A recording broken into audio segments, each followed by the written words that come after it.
Olá, sejam muito bem-vindos a mais um episódio do Podlife, o podcast que te conecta com pessoas inspiradoras. E hoje é um episódio diferente. É com o padre João Paulo Rodrigues, da Diocese de Campos dos Goytacazes, no interior do estado do Rio de Janeiro, que está prestes a completar 5 anos de sacerdócio. Atualmente ele exerce seu ministério como pároco da Paróquia do Imaculado Coração de Maria em Ururaí. E também atua como assessor eclesiástico da Juventude Regional Regional Norte. Vamos conhecer mais sobre sua caminhada, desafios e inspirações ao longo desta nobre vocação. Boa noite, padre. Boa noite, Ricardinho. Tudo bom com o senhor? Tudo bem, graças a Deus. Que bom. Gostaria de começar te agradecendo por aceitar esse convite, né? É uma live especial que estamos a um dia da véspera de Natal, né? Sim, E é bom trazer essa mensagem para o público perto de uma data tão importante, né? exatamente. Eu que agradeço, né, o convite, fico muito feliz de poder estar aqui, né, contribuindo e falando de coisas tão importantes e especiais para nós. Padre, primeiro, para começar a nossa conversa, eu queria saber de você, o que despertou em você o desejo de seguir a vocação sacerdotal? Certo. Então, eu entrei no seminário com 21 anos, né? Minha família é toda do Rio de Janeiro e sempre fomos muito católicos, né? Meus avós sempre incentivando ali a participação na igreja, mas uma participação afetiva e efetiva, né? E eu cresci vendo tudo isso. E com 14 anos fui para Itaperuna, né? Morar em Itaperuna. E lá em Itaperuna, participando de grupo jovem, participando mais agora efetivamente da igreja, eu senti esse desejo de me doar mais. Num primeiro momento a gente não sabe como que seria, né? A gente nunca sabe como que é esse doar mais. É um processo de discernimento, um processo de descoberta, onde a gente vai discernindo, né, e ver realmente o que Deus quer para nós. E foi nesse desejo de querer sempre estar mais próximo, né, de Deus e servir mais a igreja de forma mais específica. E assim, foi despertando de forma muito natural, entendeu? E como é que foi a reação da sua família, dos seus amigos? Eles já esperavam isso? Ou eles ficaram surpresos? Acredito assim que alguns poderiam ter ficado surpresos, sim, mas na maioria aceitaram de forma muito bonita, porque foi um momento até especial, porque eu fiz os encontros vocacionais no seminário em Campos, sem que ninguém soubesse assim de forma do que se tratava, né? E quando eu fui aceito no seminário foi quando eu resolvi, né, numa festa de aniversário, né, que eu estava fazendo do meu aniversário, eu resolvi, né, juntar toda a família, né, os amigos, os parentes, e dizer que eu havia sido aceito no seminário e estava ingressando no próximo ano para fazer esse discernimento da vida sacerdotal. Eles, né, minha mãe sempre aceitou muito bem a minha vocação. Eu tenho meu avô, né, que para mim, para nossa família, foi aquele que nos deu o norte, né, da religiosidade, da espiritualidade, da vida na igreja. Também ficou muito feliz, assim. Então, eu não tive nenhum problema familiar. Os meus amigos que estavam comigo na igreja, né, eu participava ali da paróquia de São José do Avaí, me apoiaram muito, estiveram sempre comigo, né? Alguns falavam assim, ah, eu já sabia, outros, né, sempre tem. falava, ah, você tem cara de padre, isso e aquilo. Durante o seu processo de discernimento, você enfrentou momentos de dúvida ou resistência. E como é que você lidou com eles para seguir em frente? Então, isso é uma pergunta muito interessante, porque quando eu entrei no seminário, quando a gente, né, encara o novo sempre nos assusta, né? Aquilo que é novidade acaba, né, ainda mais de uma forma é, é, assim profunda, porque a gente sai da nossa casa, né, do conforto da nossa casa, a gente deixa a família, deixa os amigos e avança. Durante o meu processo, né, no seminário, eu passei por muitas dificuldades, né? Mas eu costumo dizer que eu nunca tive, em momento nenhum, crise vocacional.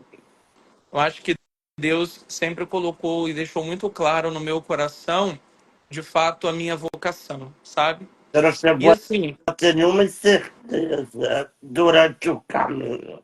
exato. E assim, eu tive, eu acho que todo mundo, algum momento da vida vai ter, é como se fosse uma crise existencial, sabe? Ah, eu não tive vontade de desistir da vocação, mas eu tive vontade de desistir do seminário, sabe? Né? São coisas diferentes, né? Porque eu queria ser padre, né? Para a igreja, para servir a igreja, para ajudar um dia um povo que Deus fosse me confiar, e isso me fez ser perseverante. Mas o nosso lado humano, né, acaba deixando ser tomado por diversas situações, e aí o nosso psicológico e tudo mais acaba nos atrapalhando nesse processo. É, e o senhor, quais foram os maiores desafios que o senhor enfrentou durante sua formação para o sacerdócio? E teve algum aprendizado em especial que te marcou? Sim, um dos maiores desafios para mim foi ficar longe da minha família. Nós sempre fomos, né, muito juntos, todos. Eu com minha mãe, com meus irmãos, com meu avô, com as minhas tias. Então a gente viveu num ambiente onde ficávamos sempre muito juntos, com os primos e tudo mais. E isso foi algo que, para mim, de forma muito particular, foi um grande desafio, ficar longe da família, porque o seminário é em Campos, eu morando em Itaperuna. Teve um período que minha mãe havia voltado para o Rio de Janeiro para morar lá, então ficou mais complicado ainda de vê-la, né? Devido à distância, devido às vezes a situações, né, financeiras, de ter que se deslocar para o Rio de Janeiro, de Campos, enfim. Isso para mim foi um grande desafio, foi assim uma das coisas que mais mexia comigo. E aceitar realmente, assim, de forma humana, aceitar as renúncias que são próprias no sentido é, é, desse vínculo com as pessoas que você cresceu, desse vínculo com as pessoas que já te conhecia. Então, isso foi um grande desafio para mim na minha experiência nesse processo do seminário. E uma das coisas que me marcou, né, nesse processo foi quando, né, em 2011, eu dei um tempo no seminário.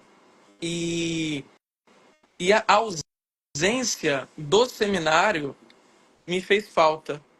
E isso mostrou e acho que deixou muito claro para mim realmente qual era o meu lugar. Assim, se você. Eu poderia ter várias frentes, né, de vida profissional e tudo mais, mas se hoje me perguntassem, se você não fosse padre, o que você seria? Eu não saberia responder. Por quê? A vocação é isso. Eu não sei ser outra coisa a não ser padre, sabe?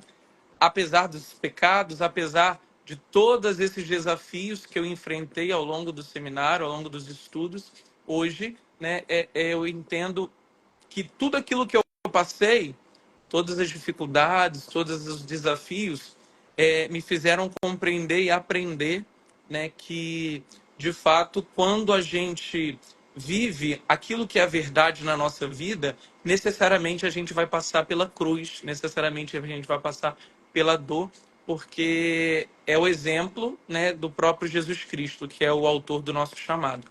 Se ele, sendo Deus, precisou passar pela cruz, precisou passar pelo Calvário, quem sou eu? Hoje eu entendo dessa forma, mas no momento que a gente está vivendo, a gente nunca entende assim, né? É, o senhor é um padre relativamente jovem, né? Sim, Com 30 e poucos anos. Foi, fevereiro você completa 5 anos de sacerdócio. isso. Hoje você consegue enxergar que a igreja ela está diferente do que ela era antigamente. E o padre, mesmo diante de todos os ritos que ele passa, diante de todas as abdicações, os votos que ele faz, ele pode viver uma vida, não uma vida normal, mas uma vida paralela à igreja.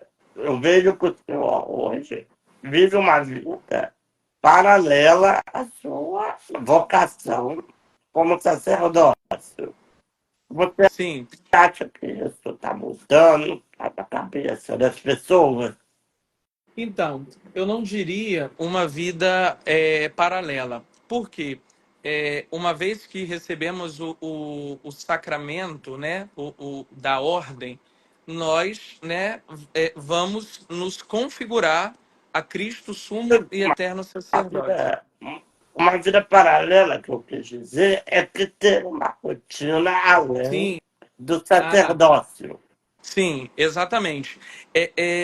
Assim, eu procuro muito demonstrar, né, mostrar para as pessoas que, de fato, né, a vocação ela é algo bom de se viver. Porque, embora, né, os tempos sejam outros, lógico, claramente, hoje nós temos, né, a mídia, nós temos a rede social, um mundo de forma muito mais diferente do que há 50 anos atrás, né? E tudo isso vai formando a nossa consciência, vai formando a nossa cabeça, embora o sacerdócio desde lá, né, da época de Jesus até hoje, nunca houve mudança nos critérios teológicos, nos critérios, sabe, de vida, de renúncias, nunca houve mudança. A essência, na verdade, aquilo que é a essência da vida sacerdotal, não mudou, não muda e nem mudará. É, é apenas a forma de mostrar aquilo que é o nosso chamado, é a nossa vocação. Eu tento buscar mostrar para as pessoas que um padre, ele não é um super-herói, né? Que um padre, ele também tem família, que um padre, ele também tem amigos, que um padre, ele também sangra, que um padre, ele chora, um padre, ele fica doente, um padre, ele pode viajar, ter o seu lazer. Por Um quê? Porque padre pode ir para a o academia, como o padre, senhor geralmente posta, né? O senhor fazendo seu treino. Isso exatamente, não quer dizer que o senhor não está comprometido com o seu sacerdócio, com a sua missão, né? de maneira nenhuma, porque é, é, a gente precisa, né, saber que primeiro Deus, ele nos chama por inteiro e por completo. Deus, quando elege, quando vocaciona, né, ele vai nos chamar por inteiro e por completo. E essa completude se dá não somente naquilo que poderia, né, aos olhos das pessoas, aos olhos humanos, ser só bom. Existe uma frase que diz que Deus ele prefere os fracos, né? Deus ele escolhe os fracos, ele escolhe os piores, exatamente para manifestar ao mundo a sua graça e o seu poder.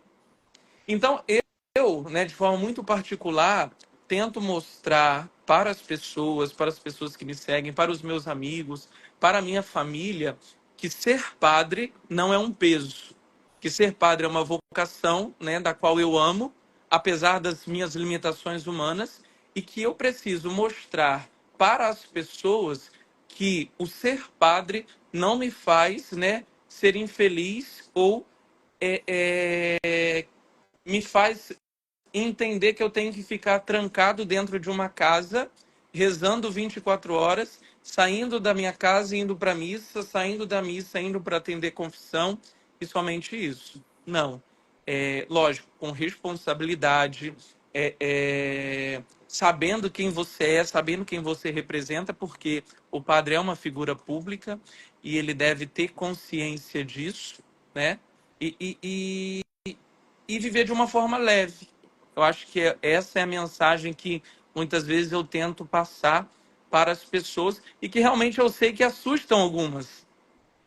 Você já presenciou alguma situação dessa manifestação de Deus em uma pessoa supostamente fraca?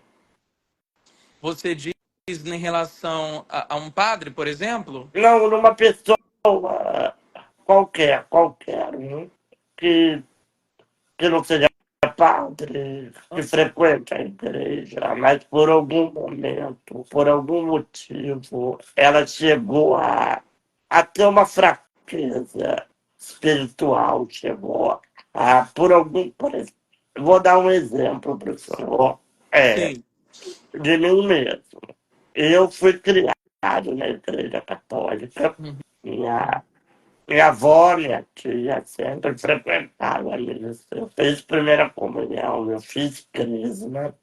Só que eu acredito em Deus, mas eu não sou aquela pessoa de frequentar fielmente a missa. Sim. Ano passado, no final do ano passado, eu passei por um momento muito difícil na minha vida. Eu quase morri. E quando eu acordei no hospital, sem conseguir falar, entubado, com uma traqueostomia que eu estou até hoje, a primeira coisa que eu escrevia num pedaço de papel era a palavra padre. Para alguém que estava ali comigo, para minha filha, minha família, quer dizer, achar um padre. Procurar um padre para ir até o meu quarto rezar por mim. Isso, a minha prima saiu do CTI e encontrou com um padre no corredor. Um padre que frequenta muito o hospital da cidade de Itaperuna. Nisso ele foi, rezou, benzeu e tal. Só que quando eu tive alta do hospital, eu passei por um momento de muita revolta e de muito questionamento. Porque eu pensava comigo mesmo, como que, o que eu fiz para Deus para merecer esse sofrimento todo, esse castigo todo que eu recebi, que eu passei.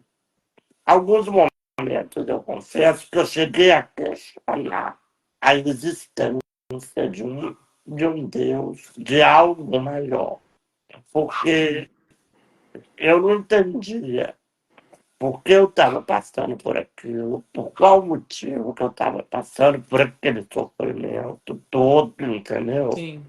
Isso que eu falo, esse é um exemplo de fraqueza que o senhor falou. Entendi. É, por diversas vezes, a gente tem, né, situações desse tipo, né, das pessoas realmente chegarem até nós e sentirem essa, essa revolta, esses questionamentos. E eu acredito e penso muito que isso também faça parte de um processo de transformação, de um processo de cura, de um processo de libertação e de entendimento, né, de forma mais madura e sólida da fé. Porque hoje a situação, a nossa realidade, né, de mundo é uma realidade de que a gente não pode passar pelos sofrimentos, né? Muitos procuram hoje uma religião do pare de sofrer, que na verdade não é uma fé onde nós vamos realmente encontrar um mar de rosas. E aí a nossa vida e a nossa espiritualidade, ela é fundamentada através de um Deus que se doa inteiramente a ponto de morrer numa cruz, né? De um Deus que, não sendo culpado de nenhum pecado, ele morre condenado como o maior pecador que houve na história, né? A igreja vai sempre nos ensinar esse caminho, não somente através da escritura, que está contida ali, toda a nossa fé, mas também através da sagrada tradição, que vai nos mostrar os caminhos de forma visível e palpável daquele Deus que se doou e mostrou para nós como deveríamos também fazer para alcançarmos o céu. Então, quando a gente, né, e é isso que eu tento passar para as pessoas, quando elas chegam fragilizadas, questionando, revoltadas, porque um parente morreu, porque foram diagnosticados com câncer, porque, enfim, eu tenho paroquianos, eu tenho amigos que já passaram por isso, que experimentaram a dor, e, como eu disse, no momento da dor, no momento, né, de que você está ali sofrendo, a gente realmente, de forma racional, a gente vai colocar toda a nossa razão naquela realidade. E, de fato, vamos, né, pela nossa humanidade, esquecer de que tudo é permissão de Deus. Isso é normal. O problema é o processo. É esse processo que, sendo difícil, a gente na hora não consegue entender.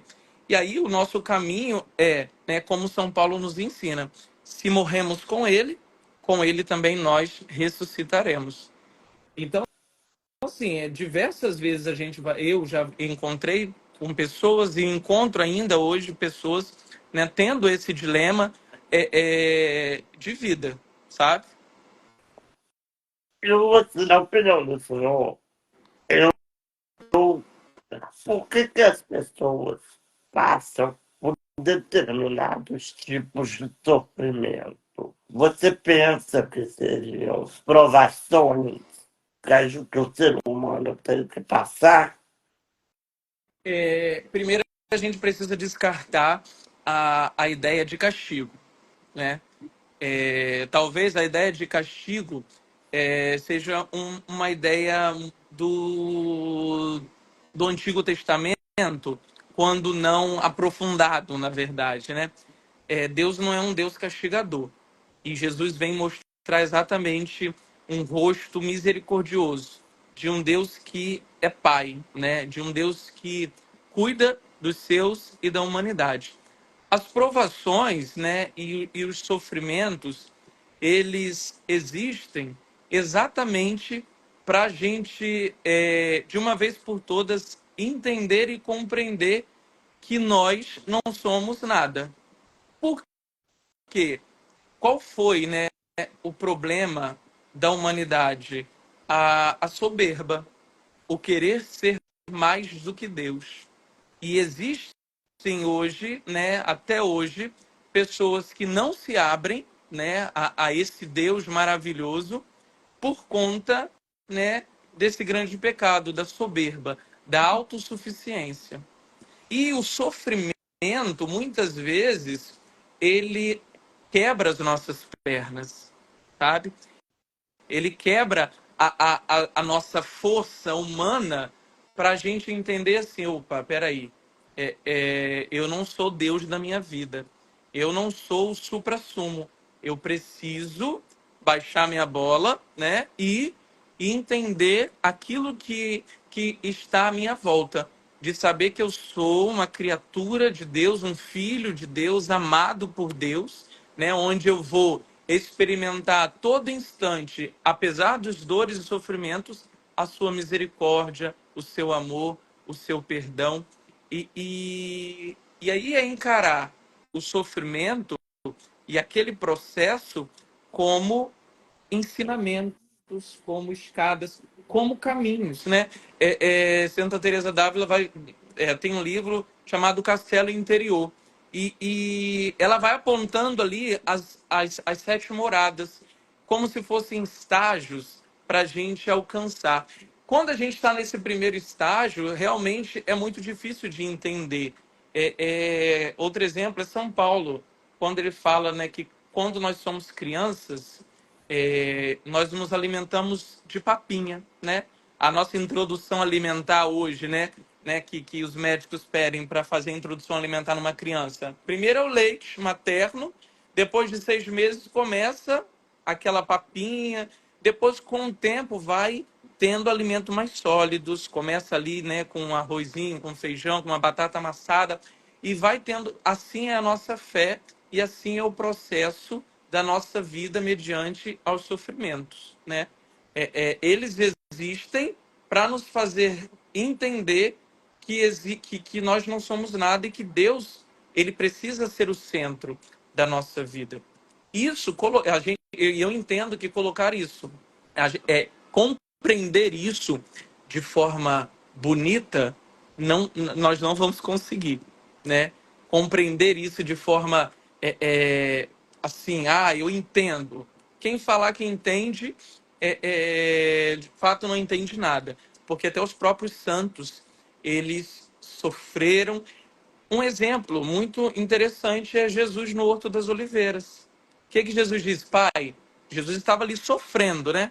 E ele diz, Pai, se possível, afasta-te de mim este cálice, mas que não seja feita a minha vontade, mas a sua. Ou seja, é, é, não foi o sofrimento pelo sofrimento. Jesus, naquele momento ali, talvez queria se livrar daquela dor, daquele sofrimento. Mas ele compreendia que pelo sofrimento existia algo maior, que era a vontade do Pai. O senhor acha que com a chegada do, do novo Papa, o Papa Francisco, ele está trazendo uma modificação para a Igreja Católica, trazendo ela para mais perto das pessoas e mudando alguns ritos para serem atualizados para o mundo de hoje. Então, cada Papa, né, é necessário para o seu tempo na Igreja, né? O nosso Deus ele é perfeito e ele vai fazer exatamente, né, com que seja eleito o Papa que nós necessitamos e precisamos, né, no tempo.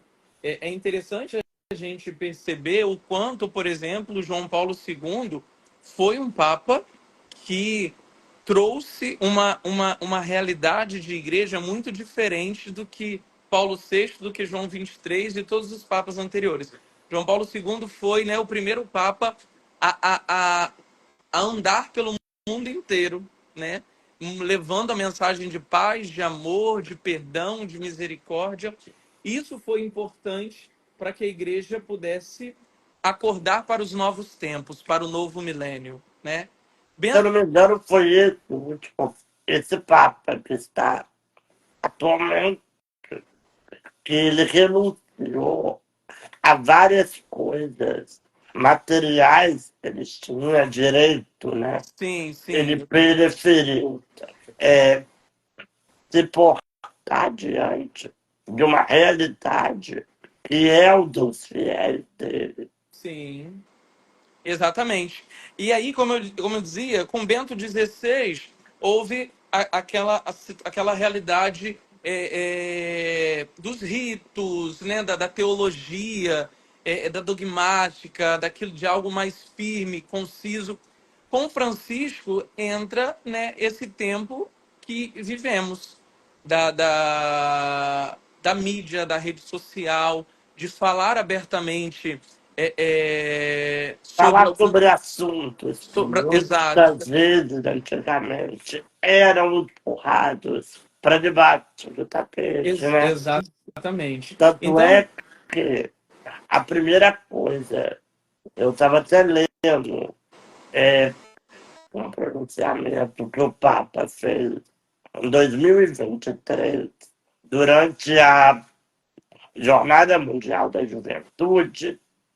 Ele foi o primeiro Papa que expôs as fraquezas que a igreja possui em relação às práticas de abuso sexual dentro da igreja. Porque antigamente muitas coisas eram escondidas, né? Ele quis trazer para mostrar que a igreja também muitas vezes é falha, que o ser humano às vezes é falho, né? exatamente, perfeito. E quando Papa Francisco ele vem trazer, né, à tona todos esses questionamentos, né, todas essas situações e realidades, ao mesmo tempo ele vai falar sobre a misericórdia.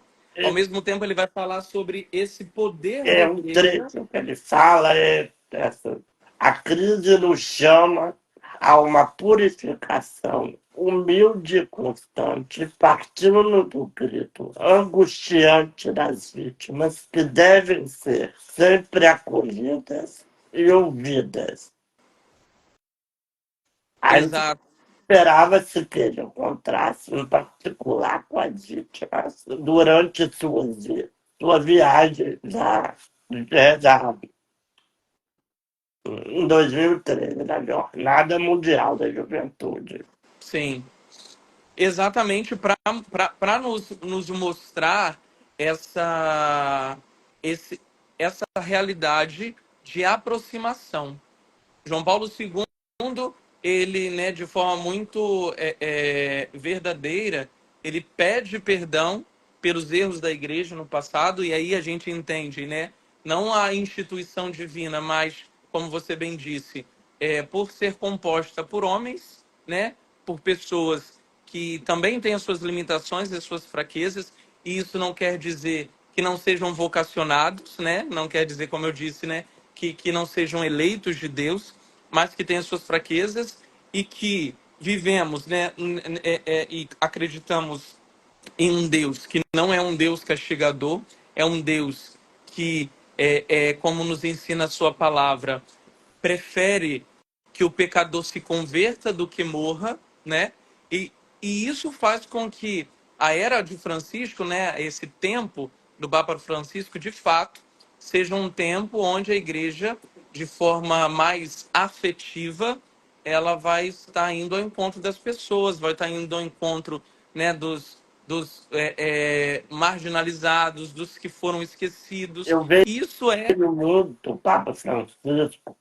Eu acho que, para mim, uma palavra que define a regência, não sei se é assim que se pronuncia, dele, é acolhimento. Ele exato. acolheu as minorias que muitas vezes, antigamente, eram afastadas e criavam uma distância da igreja.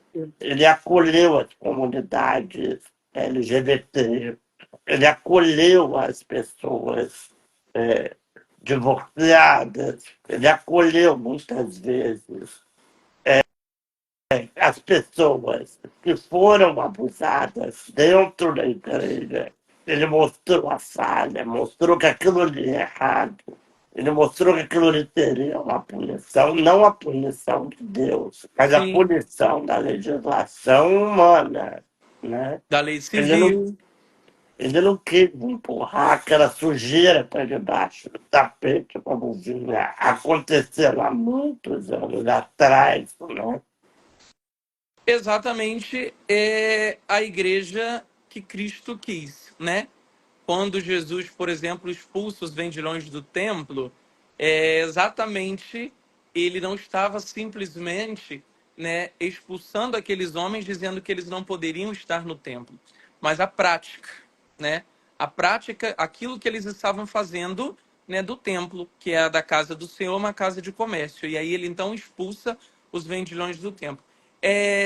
Isso é exatamente a Igreja de Cristo. A Igreja de Cristo é aquela que acolhe a todos.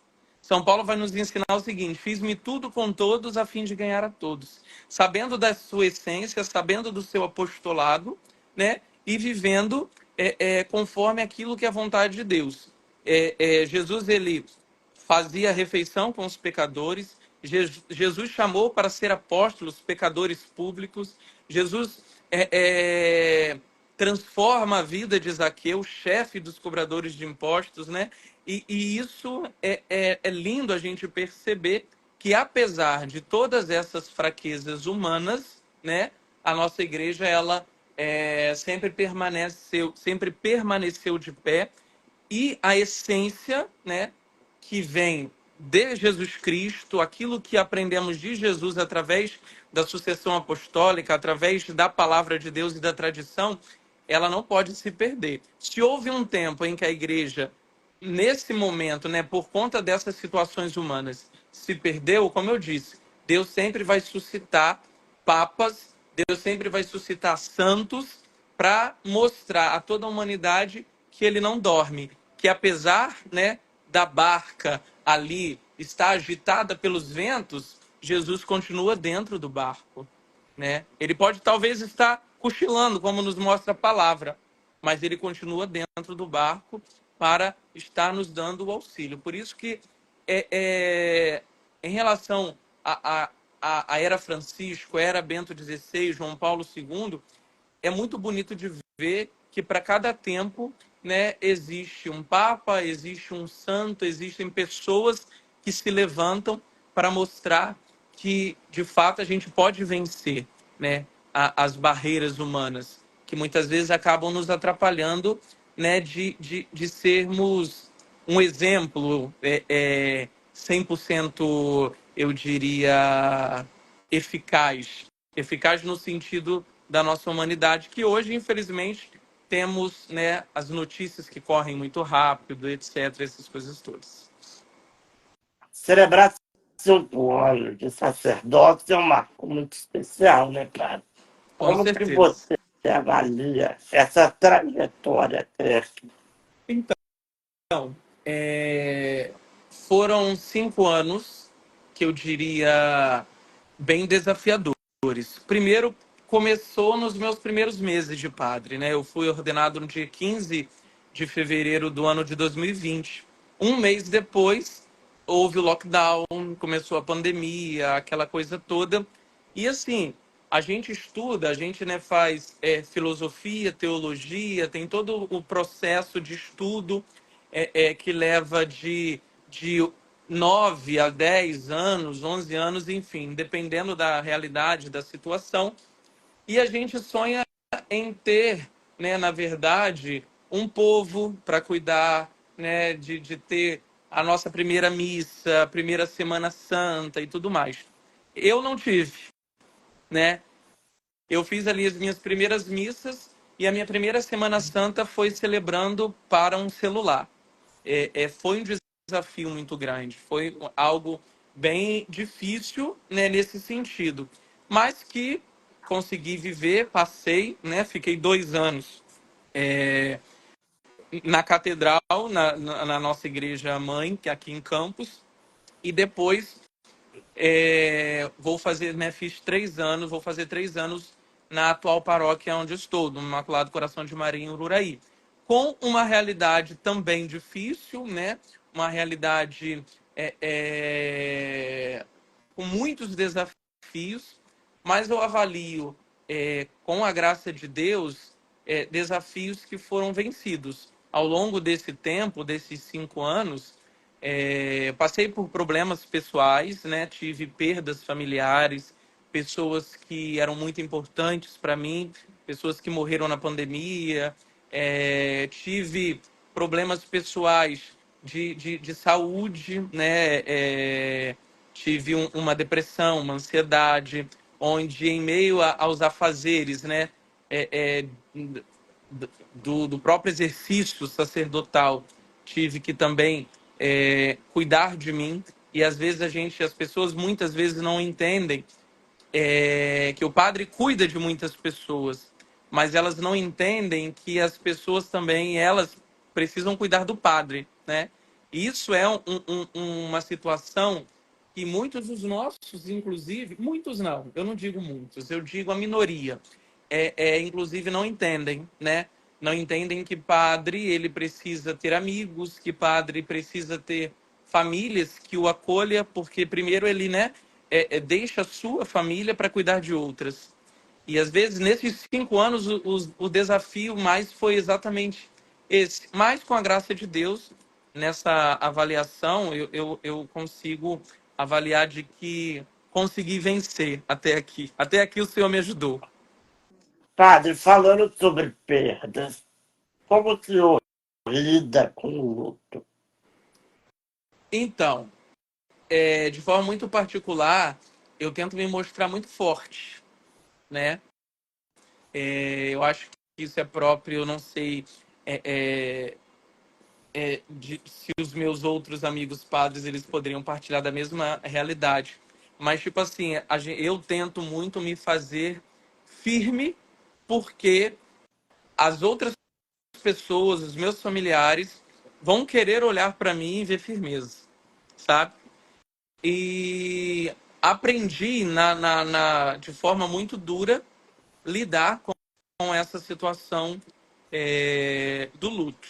Eu perdi uma tia, né? Eu perdi duas tias, né, nessa pandemia, no início da pandemia, e vai fazer 3 anos que eu perdi uma outra tia, só que essa não foi foi pandemia, ela teve câncer. E foi muito duro, foi muito difícil, porque foi um período que coincidiu de eu estar trocando de paróquia. Então, ao mesmo tempo que eu tive que lidar com situações paroquiais, com realidades financeiras, administrativas, pastorais, tudo mais, eu tive que lidar com o meu luto, com o meu sofrimento, com a minha dor. Mas é aquilo que eu costumo sempre dizer: se a gente não se agarra em Deus, se a gente não se agarra na nossa espiritualidade, naquilo que a gente acredita e confia, de fato a gente não consegue. E eu busco hoje entender muito bem essa realidade de eu preciso viver o meu luto, eu preciso viver o meu momento de dor, de sofrimento, sem medo do julgamento das pessoas, sem medo do que as pessoas, mas o padre ele tá chorando, mas o padre ele sem medo, para que Até eu porque, né, padre? Se o senhor furar o dedo agora, vai sair sangue como qualquer outro ser humano, exatamente. né? Exatamente. E assim, e a gente, e nós, né, padres, precisamos entender isso primeiro. Entender assim, não, eu sou um ser humano. Eu preciso chorar. Eu perdi alguém que eu amava.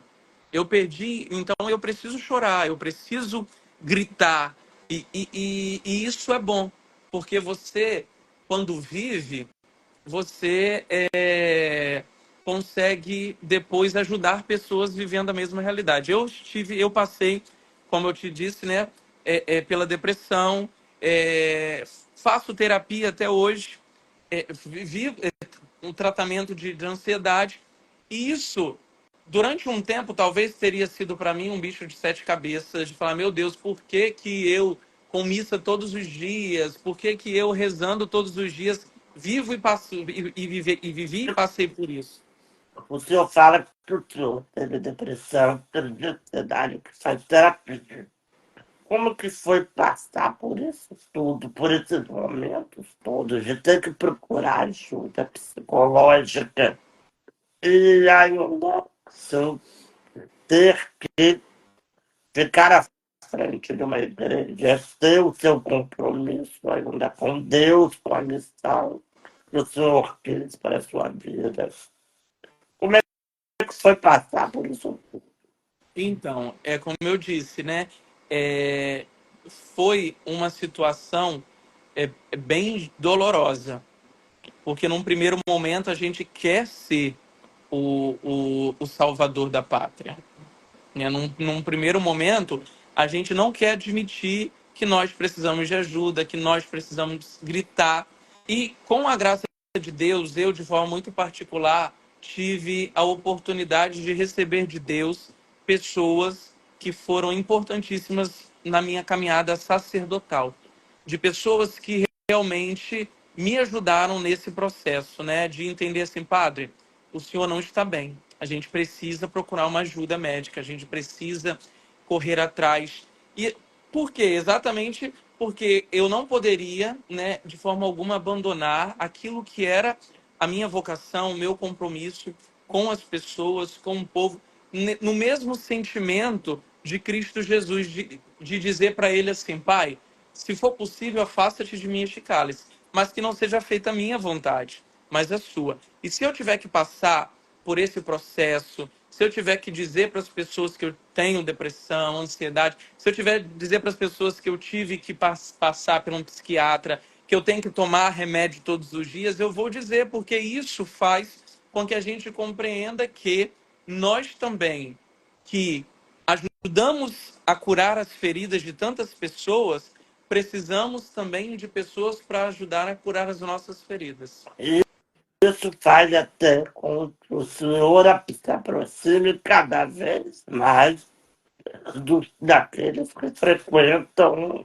a sua igreja, né? Com certeza, com certeza. Assim, eu já tive muitos relatos de pessoas, por exemplo, como você disse no início, né? Ah, eu frequento a academia, né? Busquei viver esse caminho justamente para me ajudar nesse tratamento e tudo.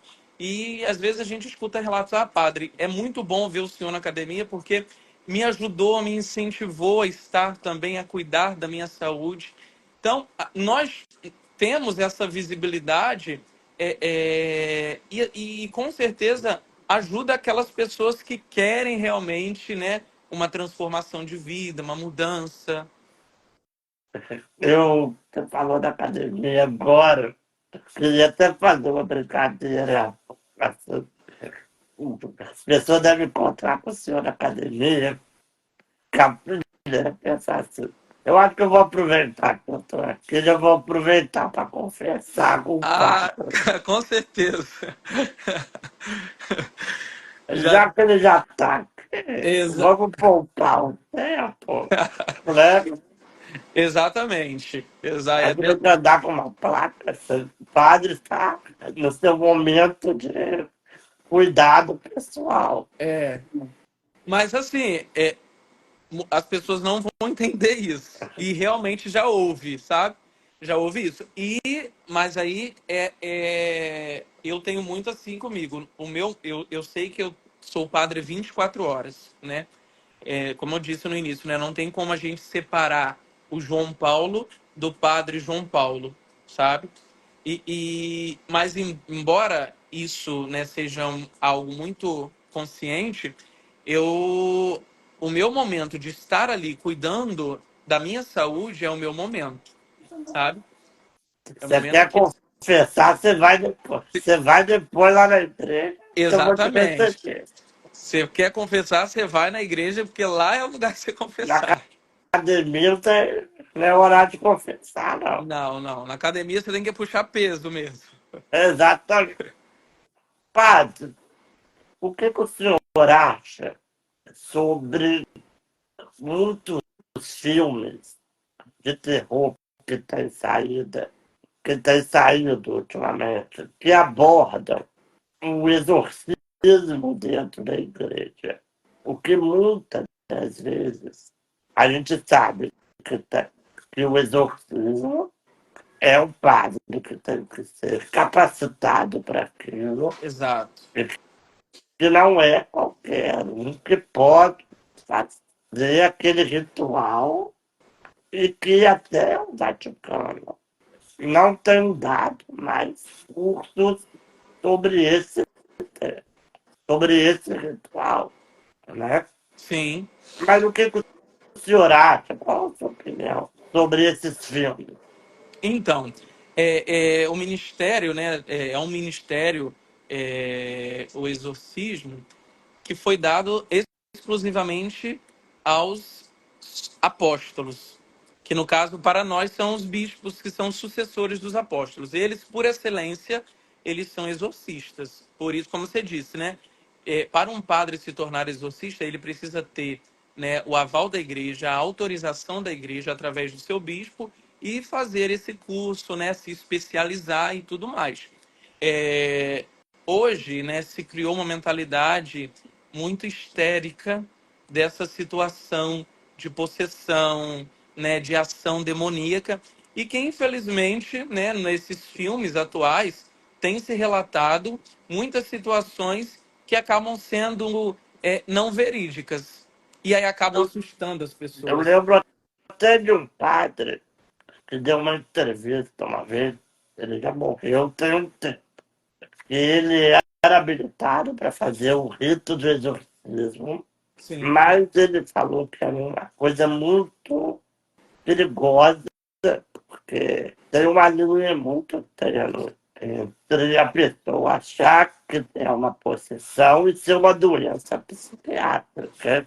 exato, exato. Então ele falava que ele só iria visitar a pessoa se antes ela passasse por um médico psiquiátrico para descartar algum transtorno psiquiátrico. Exato, exatamente.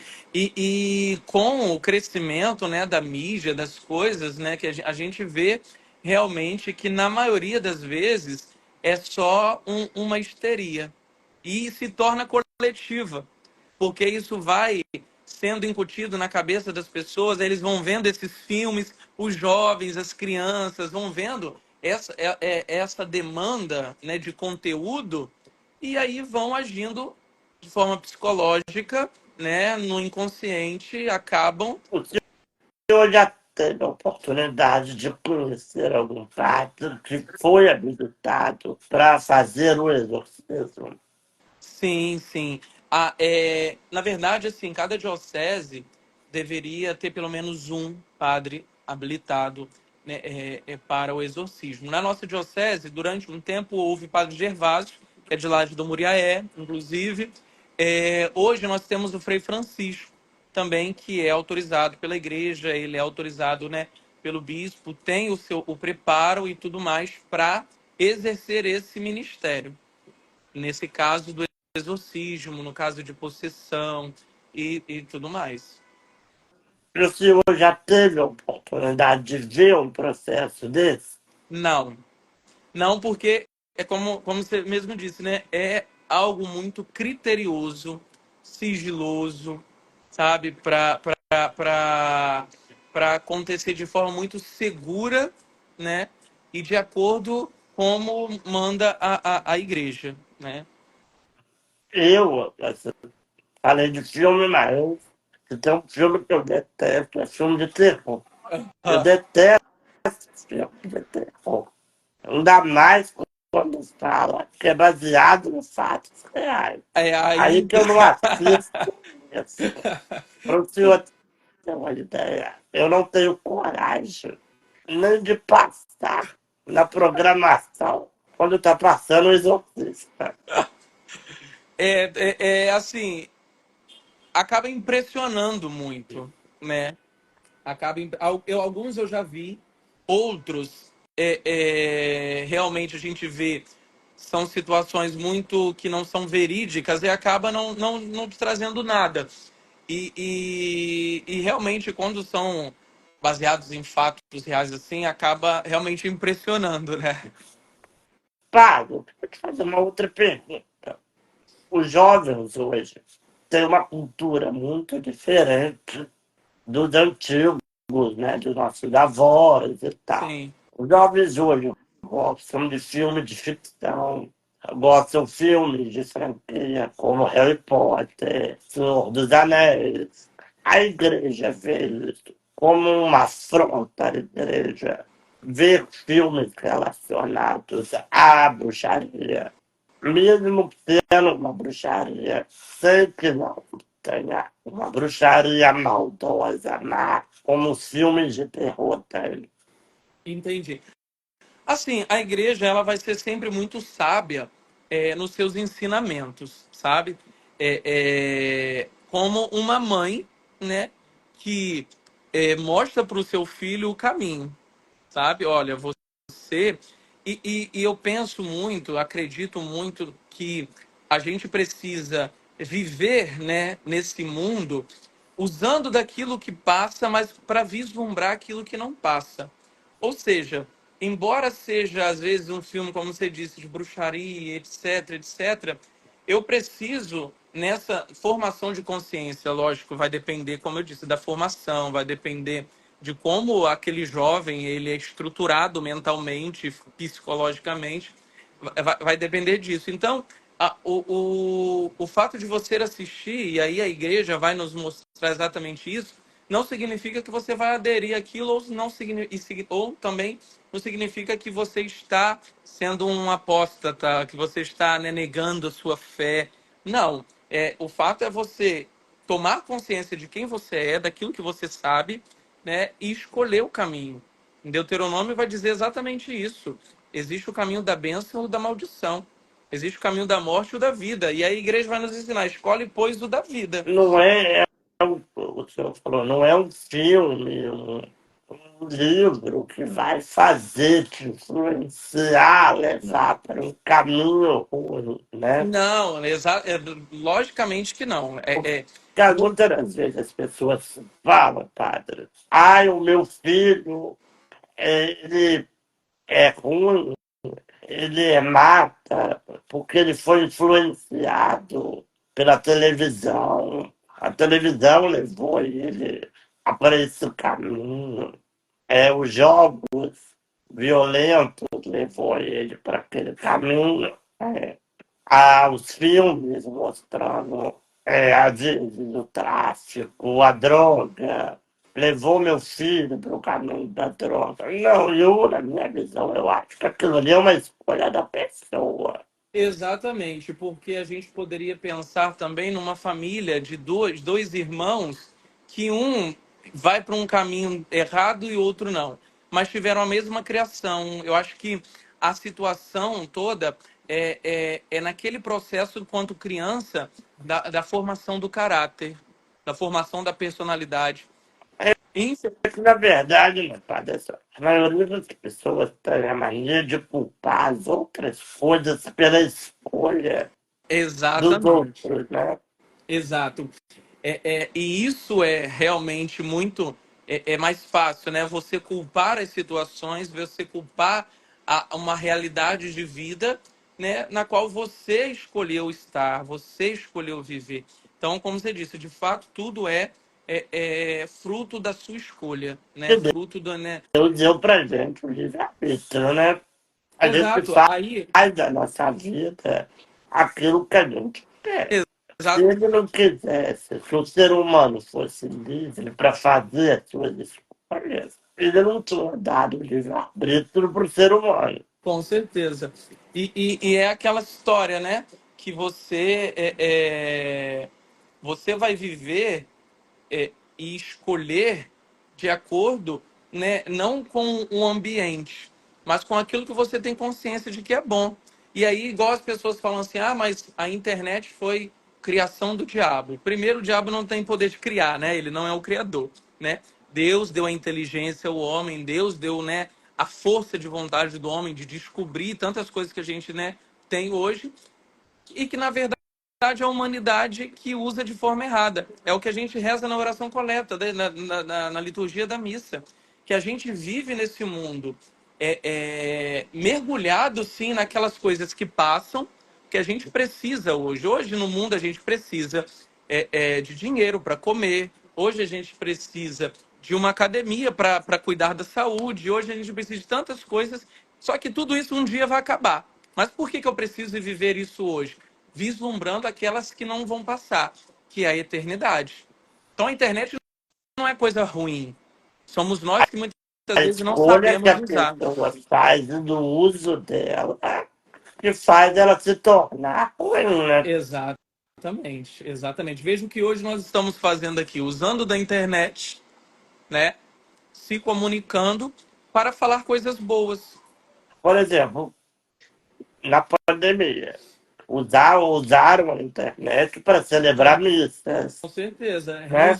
nos reinventamos de maneiras para o diversas estudo. para chegar Lógico, até tem as gente que pessoas. escolhe o uso para o lado ruim, para disseminar pornografia infantil, o Exatamente. abuso infantil, né? Mas isso é uma escolha que a pessoa está fazendo. Não é culpa da internet, é culpa da pessoa. Sim. E assim, e isso é algo, é uma realidade muito forte na vida humana. Eu digo na realidade de igreja, por exemplo, quando nós temos muita essa realidade na vida pastoral, onde as pessoas estão ali trabalhando em prol da igreja, mas de alguma forma, por algum desentendimento, escolheram sair e abandonar. E aí começam essas pessoas a falar da igreja, a dizer que é culpa do padre, a dizer que foi culpa do fulano. Não, foi o fruto da sua escolha, né? A gente está longe ou a gente, né, vive de uma forma totalmente diferente do que o outro está vivendo a partir da nossa escolha, da minha escolha. Eu escolhi sair, eu escolhi usar a internet de forma errada, eu escolhi usar tantas outras coisas boas e transformei em armas, porque foi o fruto da escolha minha e que de fato terá no futuro consequência. É, tá. Quais têm sido as maiores desafios de separar na paróquia do Imaculado Coração de Maria? Então, o maior desafio para mim foi fazer com que as pessoas pudessem entender que a gente só consegue chegar em algum lugar quando estamos unidos, quando deixamos as nossas diferenças humanas de lado e quando abraçamos aquilo que nos une, que é a nossa fé, que é o nosso batismo, que é a Eucaristia, que é a oração. Então, isso foi um desafio para mim na paróquia, fazer com que as pessoas entendessem que, mesmo eu não tendo uma afinidade com meu irmão, eu preciso trabalhar com ele, porque eu não estou trabalhando nem para mim e nem para ele, eu estou trabalhando em nome de Deus, para a igreja e para a evangelização. Esse foi um desafio que, né, eu pude perceber e enfrentar. E a minha alegria foi que nesses 3 anos, 85, 90% eu consegui fazer com que isso de fato fosse uma realidade na nossa paróquia.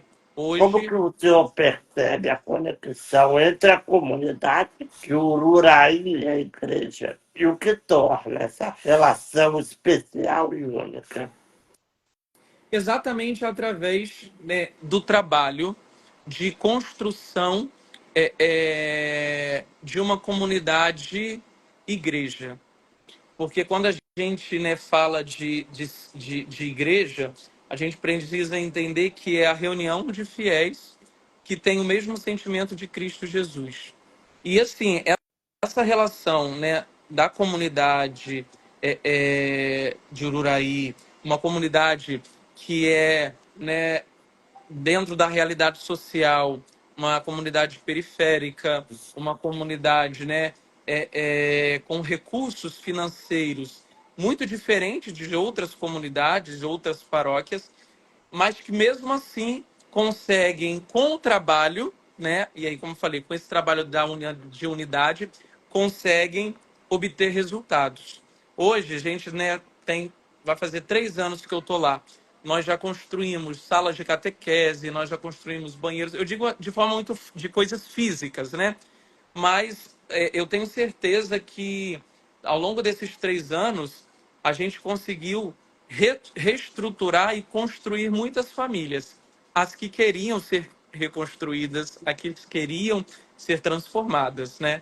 Porque, Ricardo, eu sou muito como o pai do filho pródigo. A gente só pode ajudar quem quer ser ajudado, né? A gente só pode fazer com que a graça de Deus seja eficaz na vida do outro quem realmente se abrir para essa graça. E eu sou muito assim, se você quer sair, você pode sair. Se você quer deixar, você pode deixar. Mas se você quer ficar, você precisa trabalhar. Parte, um grande tabu hoje em dia é a questão do casamento e o divórcio. Sim.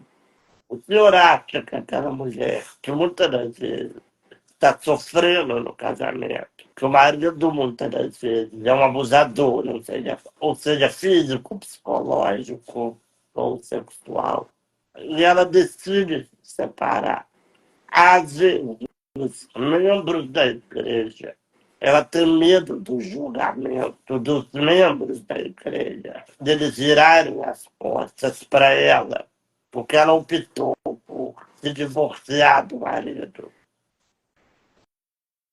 Primeiro, essa pessoa, né? Eu acho que de forma geral, na verdade, a gente precisa entender que Deus nos fez e nos criou para sermos felizes. Essa felicidade, ela vai passar sim por lutas, sofrimentos, sem que a gente, né, venha perder a nossa dignidade enquanto ser humano, dignidade enquanto cristãos. Isso aí é um fato. Mas a gente precisa entender que para a gente ser feliz, eu não posso olhar para o outro, né? Olhar para o outro no sentido do julgar do outro, né, do olho torto do outro. Lógico que cada caso é um caso, cada situação é uma situação. Uma pessoa que vive, né, uma situação dessas, ela precisa sim se resguardar e procurar o seu sacerdote, procurar a sua autoridade religiosa para que eles juntos possam, né, chegar num consenso, chegar num denominador comum, preservando, logicamente, também essa integridade, né, do casamento, né, do sacramento do matrimônio. A gente precisa sempre ter esse cuidado, mas, ao mesmo tempo, entendendo essa situação, essa realidade de que cada caso é um caso e que precisa ser analisado pelo seu padre, pelo seu pároco, pelo seu diretor espiritual, mas tendo aquela máxima: Deus nos fez para a felicidade. Nós não podemos perder de vista que essa felicidade, né, ao mesmo tempo, nós não podemos perder de vista que essa felicidade vai passar por dificuldades, sofrimentos, que, embora, como eu disse, não venha fazer com que a gente perca a nossa dignidade, né? O respeito humano, ele precisa existir. Mas o senhor já teve algum caso que o senhor teve que intervir no casal que a mulher passava por situações de agressão. Não, não. Eu já tive casos, né, de pessoas, né, de casais, relatando situações, mas não nessa. Ainda não, na verdade, né? Não Não nesses chegou extremos. nesse Não estágio chegou ainda. nesse estágio, não chegou nesse extremo, e com a graça de Deus, né, a gente já conseguiu reverter. Eu já cheguei a atender de segunda união, que já haviam vivido, né, esse processo, mas que agora buscava de fato esse acolhimento da igreja. Mas o senhor, como ser humano e padre, se o senhor pegasse uma situação que a mulher relata para o senhor, padre, eu sofro violência física pelo meu marido, eu não sei o que eu fazer. Qual conselho que o senhor daria para essa mulher? Então, a primeira realidade é a gente fazer com que ela entenda que ela precisa agir. Agir no sentido, como nós estávamos falando a respeito de, né, abusadores, né, de pessoas que cometem crimes. Isso é um crime. Então, a gente nunca pode, e as pessoas procuram a gente exatamente para ser um respaldo. Nós não podemos ser respaldo para a pessoa tomar decisão.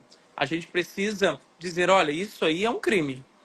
E como crime, o que você tem que fazer quando existe um crime? Denunciar. E aí ela não vai estar ferindo o sacramento que ela Nenhum recebeu. sacramento, nenhuma norma Exatamente. religioso, né? Isso, ela não vai estar ferindo o sacramento que ela recebeu. Ela vai estar, né, no direito de fazer uma denúncia formal na lei civil de uma agressão que ela sofreu. Esse deve ser E ela o vai caminho. a conta na sua igreja, na igreja que o senhor está frente. Essa mulher, ela vai encontrar acolhimento, Na minha paróquia, na paróquia que eu estou, melhor dizendo, ela vai encontrar. Porque é o que porque eu é falei. muito triste, né, padre? Aquela mulher que já vem passando por aquela situação de agressão, ela Sim, decide dar um basta naquela situação e muitas das vezes, eu estou falando de uma maneira geral, sim. muitos membros de muitas paróquias às vezes não têm a mesma visão que o senhor tem e vira as costas para aquela mulher E porque entendo acham que perfeitamente. ela deveria preservar o casamento acima de tudo. E entendo perfeitamente que existem pessoas realmente assim, né? Que não acolhem, que não vão acolher, mas são pessoas extremamente vazias realmente de fé, de espiritualidade. Porque se a gente entende, né, o próprio Cristo e ter esses mesmos sentimentos de Cristo é fazer acolher aqueles que, de fato, pela sociedade não seriam acolhidos, a gente deve dar o exemplo, né? O senhor trabalha muito com a juventude, né? O Exato. senhor acha que no futuro a igreja pode vir abraçar a comunidade homossexual e aceitar ela? Então, a igreja, né, de forma formal, vamos dizer assim, não de forma, de forma formal poderíamos dizer, ela, na verdade, nunca rejeitou a igreja. Aí eu digo para você, enquanto instituição divina, porque se falarmos, né, de pessoas em situações de rua, se falarmos em pessoas, né, escravizadas, se falarmos em LGBT, a sociedade, né, coloca como pessoas à parte. Quando, na verdade, para Deus não existe A, B, C e D. Para Deus existe o ser humano, pessoa de carne e osso, que tem uma alma, que tem um coração, que tem sentimentos. E a igreja, ela vai trabalhar sempre nessa via, sempre de entender o ser humano. E aí a gente vai perceber muito isso em Jesus, quando Jesus ele chega cansado e encontra aquela multidão atrás dele, esperando receber dele alguma coisa. E o que a palavra de Deus vai dizer? Jesus ele sente compaixão. O sentir compaixão na boca de Jesus não é sentir pena. Ou seja, o sentir compaixão na boca da igreja não é sentir pena. O sentir compaixão é se colocar no lugar. Que muito acontece às vezes, né? Porque tem muitos padres que estão nas paróquias, que são padres mais antigos, que Sim, são apegados aos costumes mais antigos. Eu acho que com a renovação, a palavra seria renovação sim, mesmo, sim, trazendo sim. padres mais jovens, trazendo, como o próprio Papa Francisco trouxe essa renovação para a igreja. Eu acho que cada vez vai, vai se renovando e o acolhimento Com vai certeza. ser o maior, né? E nós estamos vivendo realmente num tempo em que tem surgido, sim, muitas vocações sacerdotais, né, e de pessoas que têm essa abertura, né, abertura não de mente, mas acho que é de coração, porque é ter esse sentimento de acolher, como o Papa Francisco fala, né, acolher a todos. E ele ainda repete, né, todos, todos, todos, sem distinção de sexualidade, de crença, de etnia, de classe social. A igreja, ela é, enquanto instituição divina, aquela mãe que abraça os seus filhos e que ama incondicionalmente. É, padre, quais iniciativas você tem liderado para inspirar os jovens e se aproximarem da fé? Há alguma delas teve um impacto transformador? Então, a gente trabalha na Diocese, né, com a questão da juventude. Eu responsável pelo Regional Norte, né, aqui em Campos, as cidades de Campos, e a gente trabalha muito essa questão da formação, né, da consciência, da espiritualidade na vida dos jovens.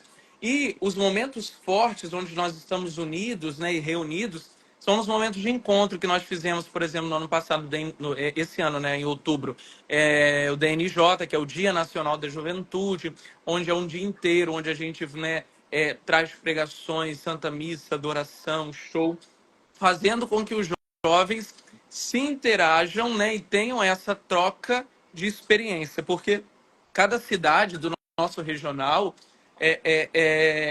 tem costumes, né, diferentes, situações, realidades diferentes, e a gente tenta, nessa frente com a juventude, apresentar uma igreja que acolhe, uma igreja que ama, uma igreja que serve, uma igreja que é disponível, sabe? É como sua vocação sacerdotal tem ajudado a transformar vidas na comunidade. Como essas histórias de transformação impactam a sua fé e missão. De forma muito positiva, os testemunhos eles vão realmente confirmar, né, o meu sacerdócio, vai confirmar o meu serviço prestado à igreja através da comunidade que eu estou hoje, né, na paróquia que eu estou hoje. Muitas coisas a gente já viveu, muitas lutas, mas também muitas vitórias. E isso vai impactar positivamente e de forma muito considerável na minha vida e na minha vocação, me dando força, ânimo para continuar, né, em meio às turbulências, mas tendo a consciência de que estamos fazendo um bom trabalho juntos, não sozinho, porque o padre também sozinho não, né, não faz nada. Quais são os seus sonhos e projetos que você carrega para os próximos anos de sacerdócio? Então, eu deixo muito nas mãos de Deus, sabe? Lógico que a gente precisa ter metas, que a gente precisa ter sonhos e eles nos inspiram e faz a gente, né, continuar o caminho. Mas eu gostaria e sonho ainda muito em ver todos os nossos projetos, né, da paróquia sendo colocados em prática. Projetos físicos mesmo, projetos pastorais, e isso é uma meta que nós temos, que eu tenho de forma particular, né, para alcançar, ver as pessoas, né, sendo de fato igreja, tomando consciência, né, de ser igreja, de ser cristão, de ser católico. Em meio à correria e ao apelo comercial dessa época, como você explicaria o verdadeiro significado do Natal de forma que toque o coração das pessoas? Então, devido à realidade que nós vivemos, né, no mundo midiático que nós estamos, acaba que por hora a gente vê, por exemplo, na internet, alguém falando realmente do sentido e do significado do Natal, e por outra a gente vê uma propaganda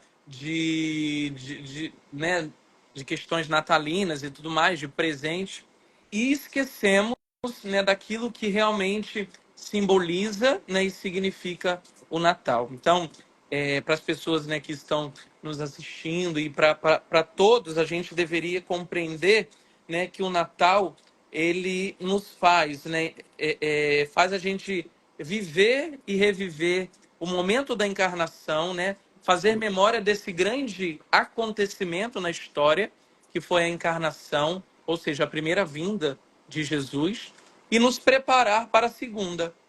Então, o Natal, ele não é simplesmente o nascimento de Jesus, mas é muito mais do que isso. É o nascimento do Cristo em nossa vida, na nossa história, mas é também um momento de nós refletirmos se estamos vivendo bem essa primeira vinda e se estamos nos preparando bem para a segunda, sabe? Padre, para gente encerrar, eu queria que você deixasse uma mensagem para quem não está assistindo. Se o senhor pudesse deixar uma bênção para todos os espectadores que estão assistindo e que vão assistir esse vídeo depois.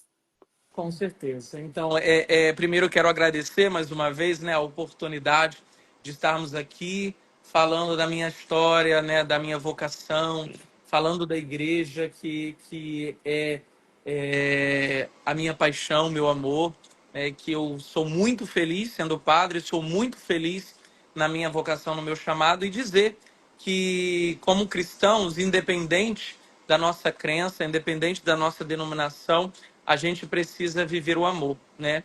E o amor não é um sentimento, né? O amor é uma decisão. Quando a gente vive o amor como um sentimento, é algo que tem validade. Mas quando eu decido amar, isso me transforma e me faz ser uma pessoa melhor. Então, nesse tempo, nesse momento, né, sobretudo nesse período que nós estamos, vivam, né, esse amor, façam o bem, né, não julgue as pessoas, tenha compaixão, se coloque no lugar do outro, porque o que falta realmente no mundo e o problema hoje que nós temos no mundo é a falta de amor, e de amor como uma decisão. Obrigado, Então, padre. eu vou abençoar, né, a vocês, pedindo que o Senhor abençoe cada um, né, cada família, cada pessoa que nos escuta e que pela intercessão da Virgem Maria, do Menino Deus, que o Menino Deus, na verdade, possa, né, nascer em nossos corações, em nossas casas, em nossas famílias. O Senhor esteja convosco, Ele está no meio de nós. Abençoe-vos Deus Todo-Poderoso, Pai e Filho e Espírito Santo. Amém. Amém, Muito padre. obrigado. Muito obrigado. Eu que agradeço. Deus abençoe. Tchau, tchau.